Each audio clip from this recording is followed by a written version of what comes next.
దేవాతి దేవుడును మహోన్నతుడును సర్వసృష్టికర్త అయిన దేవుని పేరట మీ అందరికీ శుభాభివందనములు తెలియజేసుకుంటున్నాను. జీసస్ను క్రియేషన్ మినిస్ట్రీస్ ద్వారా ఈ రీతిగా ప్రతిరోజు అనుదిన ఆత్మీయ ఆహారముని మీకు అందించుటకు దేవుడిస్తున్నటువంటి కృపను బట్టి దేవునికి అనలేని కృతజ్ఞతలు. వాక్య ధ్యానంలోనికి మనం వెళ్దాము. హోషేయ గ్రంథము 13వ అధ్యాయము 5వ వచనం. మహా ఎండకు కాలిన అరణ్యములో నిన్ను స్నేహించిన వాడును నేనే. అరణ్యం అంటేనే భీకరమైన ఎండ, వేడి, ఇసుక తుఫానులు, త్రాగడానికి నీళ్లుండవు, విశ్రాంతికి నీడుండదు, ఆశ్రయము ఆదరణకు తావే ఉండదు. విషపురుగులు, పాములు, ప్రాణహాని కలిగించే జంతువులకు లోటే ఉండదు. మహా ఎండకు కాలిన అరణ్యంలో ఇజ్రాయేలు ప్రజలను స్నేహించిన దేవుడు ఇట్లాంటి పరిస్థితుల మధ్య 1 నెల కాదు, 1 సంవత్సరము కాదు, 40 సంవత్సరములు అరణ్య యాత్రలో ఇజ్రాయేలు ప్రజలను స్నేహించి పగలు మేఘస్తంభమై రాత్రి అగ్నిస్తంభమై వారిని నడిపిస్తూ మన్నాను పూరేళ్లను కురిపిస్తూ బండను చిల్చి దప్పిక తీర్చి సముద్రాలను నదులను పాయలు చేసి ఆరణ నేలను నడిపిస్తూ వారి వస్త్రాలు చెమట వాసన రాకుండా చెప్పులు అరిగిపోకుండా అన్నీ తానై వారిని స్నేహించి వాగ్దాన భూమికి నడిపించిన స్నేహాన్ని ఏమని వర్ణించగలం? వాటిని వర్ణించడానికి మాటలే కనిపెట్టబడలేదేమో.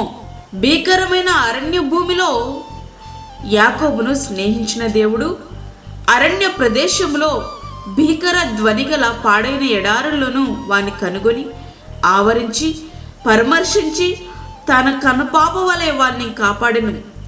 పక్షిరాజు తన గూడు రేపి తన పిల్లల పైన అల్లాడుచు రెక్కలు చాపుకొని వాటిని పట్టుకొని తన రెక్కల మీద వాటిని మోయినట్లు యెహోవా మాత్రము వారిని నడిపించెను. ద్వితీయోపదేశ కాండము 32వ అధ్యాయము 10-12 వచనములు. ఒకసారి నీ జీవితంలో వెనుక తిరిగి చూస్తే ఈ సంవత్సర కాలములో అక్షరార్థముగా అరణ్య గుండముగా ప్రయాణించకపోయినప్పటికీ అరణ్య అనుభవాలు మన జీవితంలో అనేకం కదా. శ్రమలు, శోధనలు, ఇరుకులు, ఇబ్బందులు, నిందలు, అవమానములు, ఒంటరితనం, శారీరక, మానసిక, ఆరోగ్య, ఆర్థిక, ఆధ్యాత్మిక సమస్యలన్నీ అరణ్య అనుభవాలే కదా. ఒంటరిగా గడిపినటువంటి దినాలు మనకెన్నో గుర్తొస్తూ ఉంటాయి. అందరూ ఉన్నప్పటికీ ఒంటరితనాన్ని అనుభవించిన క్షణాలు నీ మదిలో కదలాడడం లేదా? నీ సమస్యలు ఎవరికీ చెప్పుకోలేక కళ్ళల్లో కన్నీరు సైతం కరువై కృంగిన దినాలు నీ కనుచూపు మేరల్లోనే ఉన్నాయి కదా. నావ భారాన్ని మోయాల్సిన నీరే అలగా మారి నావను ముంచేసినట్లు నీ కుటుంబమే నిన్ను వేధించిన దినాలు అనేకం. విసిగి వేసారి ఇక జీవితం వద్దు అని తలంచిన దినాలు సైతం నీ మదిలోనే ఉన్నాయి. ఇంత భయంకరమైన పరిస్థితుల నడుమ నేటికి నువ్వు జీవించి ఉన్నావంటే అది ఎట్లా సాధ్యమైంది అంటే నిన్ను స్నేహించిన నీ ప్రియ రక్షకుడైన యేసయ్య నీతో ఉన్నారు. నీ కన్నీటిని ఆయన ప్రేమతో తుడిచారు, హక్కున చేర్చుకుని ఆదరించారు. ఆ దినాలు గుర్తులేవా? అవి ఎప్పటికీ మర్చిపోలేం. లేదంటే నేను స్నేహించిన ఆ స్నేహితుని నీవు మర్చిపోతావు. ఇశ్రాయేలు ప్రజలు ఇట్టి జీవితాన్ని జీవించారు. స్నేహించి సంరక్షించిన దేవుని మర్చిపోయారు. నచ్చిన జీవితాన్ని జీవిస్తూ అన్య దేవతలను ఆరాధించడం మొదలుపెట్టారు. వారికి మేత దొరకగా వారు తిని తృప్తి పొందిరి. తృప్తి పొంది గర్వించి నన్ను మరచిరి. హోషేయ 13వ అధ్యాయం 6వ వచనం. ప్రియ స్నేహితుడా, వాక్యాన్ని వింటున్నటువంటి ఈ ప్రియమైన దేవుని బిడ్డ, నీ ప్రియ రక్షకుని స్నేహాన్ని విడిచి ఈ లోకంతో స్నేహిస్తే ఆయన నీకు శత్రువుగా మారుతారు. వ్యభిచారణులారా, ఈ లోక స్నేహము దేవునితో వైరమని మీరెరుగరా? కాబట్టి ఎవడు ఈ లోకముతో స్నేహము చేయగోరునో వాడు దేవునికి శత్రువగును. యాకోబు 4వ అధ్యాయము 4వ వచనం. దేవుడే శత్రువుగా మారితే దాని పర్యవసానం ఊహలకి సైతం అందుతుందా? ఆయన స్నేహాన్ని విస్మరించొద్దు.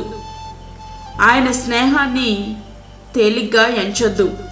ప్రభుతో మన స్నేహం కొనసాగించడానికి అడ్డుగా వచ్చిన పరిస్థితులేమిటి? అది పాపమే, అందులో సందేహం ఏమీ లేదు. లోక స్నేహాన్ని విడిచిపెట్టి ప్రభు చేయి పట్టుకుని నూతనమైన జీవితాన్ని జీవించు.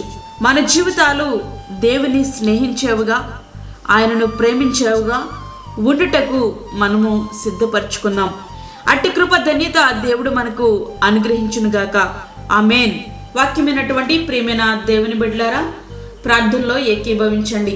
పరిశుద్ధమైన తండ్రి, ప్రేమగల యేసు ప్రభువా, నీ ప్రేమగల పాదములకు లెక్కలేని స్తుతి స్తోత్రములు చెల్లించుకుంటున్నాము తండ్రి. శ్రేష్టమైన అమూల్యమైన మరి ఒక దినం మా జీవితంలో మీరు అనుగ్రహించారు, నీకు వందనాలు. ఈ దినమంతటికి కావలసిన నీ భద్రత, నీ క్షేమం, నీ తోడు మాకు దయచేయండి ప్రభువా. ఈ దినమంతా నీ సన్నిధిని అనుగ్రహించండి. యేసయ్యా, నీకు వందనాలు స్తోత్రములు చెల్లించుకుంటున్నాం. మా ఎడల చూపిస్తున్న అత్యధికమైనటువంటి ప్రేమను బట్టి నీకు వందనాలు స్తోత్రములయ్యా. నీ కృపను బట్టి నీకు వందనాలు. బలహీనులను బలపరచండి, హాస్పిటల్లో రోగులను మీరు ముట్టండి, స్వస్థపరచండి ప్రభువా. వారి యొక్క అవసరతలు, అక్కరలు మీరు తీర్చండి నాయన. నీకు వందనాలు.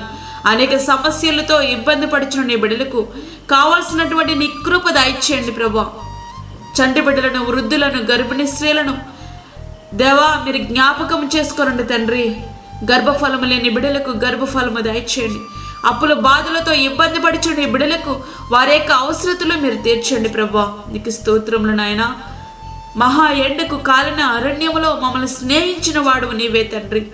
మా యొక్క శోధనలో, ఇబ్బందులో తోడుకున్న తండ్రివి ప్రభువా. నీకు స్తోత్రములు చెల్లించుకుంటున్నాను. దూరదేశంలో ఉండి ప్రార్థనలో ఏకీభవిస్తున్న ప్రతి ఒక్క బిడ్డని మీరు దర్శించండి. వారి యొక్క అవసరతలు తీర్చండి. వారి యొక్క భారములు, వారి యొక్క కష్టమును వెరిగినటువంటి దేవుడు, వారికి నీ కాపుదల దయచేసి నీ భద్రత తోడుగా ఉంచండి ప్రభువా. నీకు స్తోత్రములు. మాకు కాదు యెహోవా, మాకు కాదు, సమస్తమై మా ప్రభావాలు మీకే ఆరోపించుకుంటూ యేసు పరిశుద్ధ నామమున అడిగి వేడుకుంటున్నాము తండ్రి. ఆమేన్. ఈ యొక్క వర్తమానములు మీ బంధువులకు, మీ స్నేహితులకు షేర్ చేయండి. దేవుని సేవలో మీరు కూడా పాలిభాగస్తులు కండి. అదేవిధంగా మీ ప్రార్థన అవసరతలు మాకు తెలియచేయండి. మా ఫోన్ నంబర్ 9177377559. దేవుడు మిమ్మను, మీ కుటుంబమును దీవించునుగాక. ఆమేన్. దేవుని సేవలో మీ సహోదరి అన్నామణి సాల్మన్. మా ఛానల్ని సబ్స్క్రైబ్ చేయండి, షేర్ చేయండి, లైక్ చేయండి. దేవుడు మిమ్మల్ని దీవించునుగాక. ఆమేన్.